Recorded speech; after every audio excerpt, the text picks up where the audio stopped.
5ஆம் அதிபதி 9ஆம் அதிபதி கெட்டாதான் ஒரு வீட்டில் லேட்டான திருமணம் நடக்கும். அதில் வேறு எந்த இதில் இந்த மாதிரி இருக்கிறவங்க நீங்கள் என்ன பண்ண, ஏலக்காயை 9, 7, 11 7 ஏலக்காய் கொத்துக்கோங்க, 7 மாலை.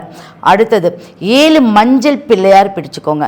அந்த மஞ்சள் பிள்ளையார் ஒன்றா ஃபஸ்ட்டு ஒரே மஞ்சளை பரப்பி ஒரு தலவாழை இலையில் உங்களுடைய நட்சத்திரம், ராசி, லக்னம், உங்கள் பேர், உங்களுடைய வம்சவிருத்தி எல்லாமே அதில் எழுதி உங்களுடைய பிரச்சனையை எழுதி அதுக்கப்புறம் 7ஆக பிடிச்சிக்கோங்க.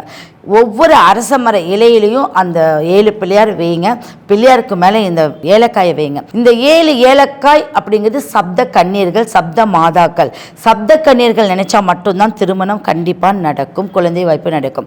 நீங்கள் முதல் நாள் ப்ரே பண்ணிவிட்டு முதல் ஏலக்காயை நீங்கள் எடுத்துக்கிட்டு அந்த மஞ்சளை கரைச்சி செடிக்கு போட்டுருங்க. இப்படி 7 நாட்கள் பண்ணிட்டு வாங்க. 7 ஏலக்காய் உங்கள் கையில் இருக்கும்.